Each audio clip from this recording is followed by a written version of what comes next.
हरे कृष्ण प्रिय भक्तों, आज हम श्रीमद् भगवद गीता के तीसरे अध्याय के श्लोक 33 की व्याख्या जानेंगे और इसके बारे में और भी कई बातें जानेंगे। आइए आज का श्लोक पढ़ते हैं। भगवान के मत के अनुसार कर्म न करने से मनुष्य का पतन हो जाता है। ऐसा क्यों है? इसका उत्तर भगवान आगे के श्लोक में देते हैं। श्लोक 33। सदृशं चेष्टते स्वस्यः प्रकृतिर्यानवानपि प्रकृतिं यान्ति भूतानि निग्रहः किं करिष्यति।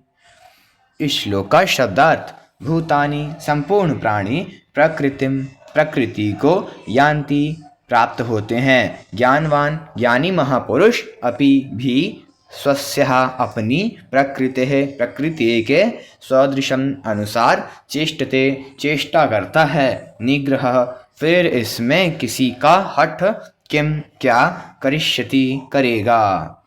इस श्लोक का सरलार्थ: सभी प्राणी प्रकृति को प्राप्त होते हैं, अर्थात अपने स्वभाव के परवश हुए कर्म करते हैं। ज्ञानवान भी अपनी प्रकृति के अनुसार चेष्टा करता है, फिर इसमें किसी का क्या हट रहेगा। इस श्लोक की व्याख्या: प्रकृतिम यान्ति भूतानि। जितने भी कर्म किए जाते हैं वे स्वभाव अथवा सिद्धांत को सामने रखकर किए जाते हैं। सिद्धांत वह है जो शास्त्र और भगवान की आज्ञा के अनुसार हो। शास्त्र और भगवान की आज्ञा के विपरीत सिद्धांत मान्य नहीं है। स्वभाव दो प्रकार का होता है: राग द्वेष रहित और राग युक्त। जैसे रास्ते में चलते हुए कोई बोर्ड दिखाई दिया और उस पर लिखा हुआ पढ़ लिया, तो यह पढ़ना न तो राग द्वेष से हुआ और न किसी सिद्धांत से, अपितु राग द्वेष रहित स्वभाव से स्वतः हुआ। किसी मित्र का पत्र आने पर उसे राग पूर्वक पढ़ते हैं और शत्रु का पत्र आने पर उसे द्वेष पूर्वक पढ़ते हैं, तो यह पढ़ना राग द्वेष युक्त स्वभाव से हुआ। गीता, रामायण आदि सत शास्त्रों को पढ़ना सिद्धांत से पढ़ना हुआ। मनुष्य जन्म परमात्मा प्राप्ति के लिए ही है, अतः परमात्मा प्राप्ति के उद्देश्य से कर्म करना भी सिद्धांत के अनुसार कर्म करना है। इस प्रकार देखना, सुनना, सूंघना, स्पर्श करना आदि मात्र क्रियाएं स्वभाव और सिद्धांत दोनों से होती है। राग द्वेष रहित स्वभाव दोषी नहीं होता, प्रत्युत राग द्वेष युक्त स्वभाव दोषी होता है। राग द्वेष पूर्वक होने वाली क्रियाएं मनुष्य को बांधती है, क्योंकि इनसे स्वभाव अशुद्ध होता है, और सिद्धांत से होने वाली क्रियाएं उद्धार करने वाली होती है, क्योंकि इनसे स्वभाव शुद्ध होता है। स्वभाव अशुद्ध होने के कारण ही संसार से माने हुए संबंध का विच्छेद नहीं होता। स्वभाव शुद्ध होने से संसार से माने हुए संबंध का सुगमता पूर्वक विच्छेद हो जाता है। यानी महापुरुष के अपने कहलाने वाले शरीर द्वारा स्वतः क्रियाएं हुआ करती हैं, क्योंकि उसमें कर्तृत्वाभिमान नहीं होता। परमात्मा प्राप्ति चाहने वाले साधक की क्रियाएं सिद्धांत के अनुसार होती है। जैसे लोभी पुरुष सदा सावधान रहता है कि कहीं कोई घाटा न लग जाए, ऐसे ही साधक निरंतर सावधान रहता है कि कहीं कोई क्रिया राग द्वेष पूर्वक न हो जाए। ऐसी सावधानी होने पर साधक का स्वभाव शीघ्र शुद्ध हो जाता है और परिणाम स्वरूप वह कर्म बंधन से मुक्त हो जाता है। यद्यपि क्रिया मात्र स्वाभाविक ही प्रकृति के द्वारा होती है, तथापि अज्ञानी पुरुष क्रियाओं के साथ अपना संबंध मानकर अपने को उन क्रियाओं का कर्ता मान लेता है। पदार्थों और क्रियाओं से अपना संबंध मानने के कारण ही राग द्वेष उत्पन्न होते हैं, जिससे जन्म मरण रूप बंधन होता है। परंतु प्रकृति से संबंध न मानने वाला साधक अपने को सदा अकर्ता ही देखता है।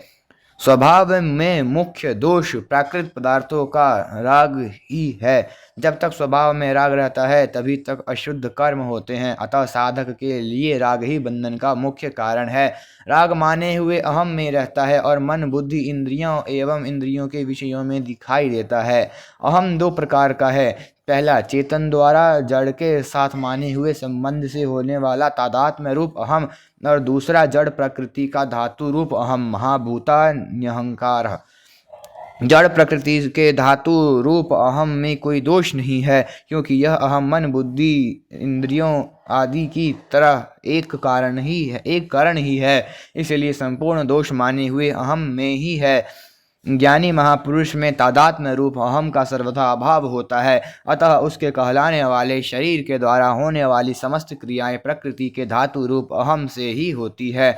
वास्तव में समस्त प्राणियों की सब क्रियाएं इस धातु रूप अहम से ही होती है, परंतु जड़ शरीर को मैं और मेरा मानने वाला अज्ञानी पुरुष उन क्रियाओं को अपनी तथा अपने लिए मान लेता है।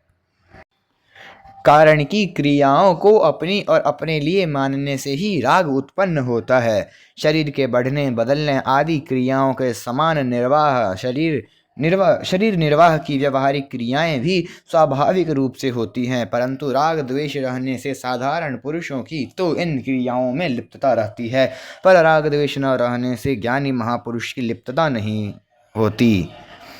सदृशं चेष्टते स्वस्य प्रकृतिर्ज्ञानवानपि। यद्यपि अंतःकरण में राग द्वेष न रहने से ज्ञानी महापुरुष की प्रकृति निर्दोष होती है और वह प्रकृति के वशीभूत नहीं होता, तथापि वह चेष्टा तो अपनी प्रकृति के अनुसार ही करता है। जैसे कोई ज्ञानी महापुरुष अंग्रेजी भाषा नहीं जानता और उससे अंग्रेजी बोलने के लिए कहा जाए तो वह बोल नहीं सकेगा, वह जिस भाषा को जानता है उसी भाषा में बोलेगा। भगवान भी अपनी प्रकृति को वश में करके जिस योनि में अवतार लेते हैं उसी योनि के स्वभाव के अनुसार चेष्टा करते हैं। जैसे भगवान राम या कृष्ण रूप से मनुष्य योनि में अवतार लेते हैं तथा मत्स्य कच्छप वाराह आदि योनियों में अवतार लेते हैं, तो वहाँ उस योनि के अनुसार ही चेष्टा करते हैं। तात्पर्य है कि भगवान के अवतारी शरीरों में भी वर्ण योनियों के अनुसार स्वभाव की भिन्नता रहती है, पर परवशता नहीं रहती। इसी तरह जिन महापुरुषों का प्रकृति से संबंध विच्छेद हो गया है उनमें स्वाभाविक भिन्नता तो रहती है, पर परवशता नहीं रहती। परंतु जिन मनुष्यों का प्रकृति से संबंध विच्छेद नहीं हुआ है उनमें स्वाभाविक भिन्नता और परवशता दोनों रहती है। यह स्वस्यः पद का तात्पर्य यह है कि यानी महापुरुष की प्रकृति निर्दोष होती है, वह प्रकृति के वश में नहीं होता, प्रत्युत प्रकृति उसके वश में होती है। कर्मों की फल जनता का मूल बीज कर्तृत्वाभिमान और स्वार्थ बुद्धि है, यानी महापुरुष में कर्तृत्वाभिमान और स्वार्थ बुद्धि नहीं होती, उसके द्वारा चेष्टा मात्र होती है। बंधनकारक कर्म होता है, चेष्टा या क्रिया नहीं, इसलिए यहाँ चेष्टते पद आया है। उसका स्वभाव इतना शुद्ध होता है कि उसके द्वारा होने वाली क्रियाएं भी महान शुद्ध एवं साधकों के लिए आदर्श होती है। पीछे के और वर्तमान जन्म के संस्कार, माता पिता के संस्कार, वर्तमान का संग, शिक्षा, वातावरण, अध्ययन, उपासना, चिंतन, क्रिया, भाव आदि के अनुसार स्वभाव बनता है। यह स्वभाव सभी मनुष्यों में भिन्न भिन्न होता है और इसे निर्दोष बनाने में सभी मनुष्य स्वतंत्र हैं। व्यक्तिगत स्वभाव की भिन्नता ज्ञानी महापुरुषों में भी रहती है, चेतन में भिन्नता होती ही नहीं और प्रकृति में स्वाभाविक भिन्नता रहती है। प्रकृति है ही विषम, जैसे एक जाति होने पर भी आम आदि के वृक्षों में अवान्तर भेद रहता है, ऐसे ही प्रकृति शुद्ध होने पर भी ज्ञानी महापुरुषों में प्रकृति का भेद रहता है। यानी महापुरुष का स्वभाव शुद्ध होता है, अतः वह प्रकृति के वश में नहीं होता। इसके विपरीत अशुद्ध स्वभाव वाले मनुष्य अपनी बनाई हुई परवशता से बाध्य होकर कर्म करते हैं। निग्रह किम करिष्यति। जिनका स्वभाव महान शुद्ध एवं श्रेष्ठ है उनकी क्रियाएं भी अपनी प्रकृति के अनुसार हुआ करती हैं। फिर जिनका स्वभाव अशुद्ध है उन पुरुषों की क्रियाएं तो प्रकृति के अनुसार होंगी ही। इस विषय में हठ उनके काम नहीं आएगा। जिसका जैसा स्वभाव है उसे उसी के अनुसार कर्म करने पड़ेंगे। यदि स्वभाव अशुद्ध हो तो वह अशुद्ध कर्मों में और शुद्ध हो तो वह शुद्ध कर्मों में मनुष्य को लगा देगा। अर्जुन भी जब हठ पूर्वक युद्ध रूप कर्तव्य कर्म का त्याग करना चाहते हैं तब भगवान उन्हें यही कहते हैं कि तेरा स्वभाव तुझे बलपूर्वक युद्ध में लगा देगा। प्रकृति त्वां नियोक्ष्यति। क्योंकि तेरे स्वभाव में छात्र कर्म करने का प्रवाह है, इसलिए स्वाभाविक कर्मों से बंधा हुआ तू परवश होकर युद्ध करेगा, अर्थात इसमें तेरा हठ काम नहीं आएगा। करिष्यस्य वशो अपि तत्। जैसे 100 मील प्रति घंटे की गति से चलने वाली मोटर अपनी नियत क्षमता से अधिक नहीं चलेगी, ऐसे ही ज्ञानी महापुरुष के द्वारा भी अपनी शुद्ध प्रकृति के विपरीत चेष्टा नहीं होगी। जिनकी प्रकृति अशुद्ध है उनकी प्रकृति बिगड़ी हुई मोटर के समान है। बिगड़ी हुई मोटर को सुधारने के दो मुख्य उपाय हैं। पहला, मोटर को खुद ठीक करना और दूसरा, मोटर को कारखाने में पहुंचा देना। इसी प्रकार अशुद्ध प्रकृति को सुधारने के भी दो उपाय हैं। पहला, राग द्वेष रहित होकर कर्म करना और दूसरा, भगवान के शरण में चले जाना। यदि मोटर ठीक चलती है तो हम मोटर के वश में नहीं हैं, और यदि मोटर बिगड़ी हुई है तो हम मोटर के वश में हैं। ऐसे ही ज्ञानी महापुरुष के प्रकृति के शुद्ध होने पर कारण प्रकृति के वश में नहीं होता, और अज्ञानी पुरुष प्रकृति के अशुद्ध होने के कारण प्रकृति के वश में होता है। जिसकी बुद्धि में जड़ता का ही महत्व है, ऐसा मनुष्य कितना ही विद्वान क्यों न हो, उसका पतन अवश्यंभावी है।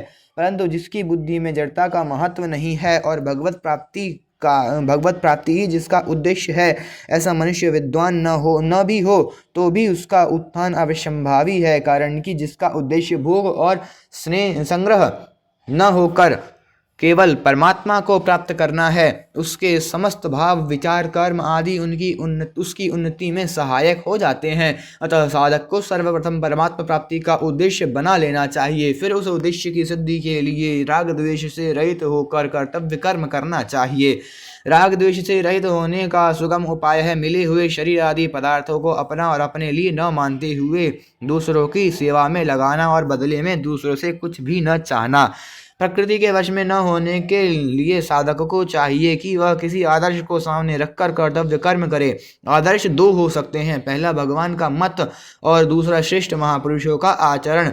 आदर्शों को सामने रखकर कर्म करने वाले मनुष्यों की प्रकृति शुद्ध हो जाती है और नित्य प्राप्त परमात्मा तत्व का अनुभव हो जाता है। इसके विपरीत आदर्श को सामने न रखकर कर्म करने वाला मनुष्य राग द्वेष पूर्वक ही सब कर्म करता है, जिससे राग द्वेष पुष्ट हो जाते हैं और उसका पतन हो जाता है। नष्टान विद्धि।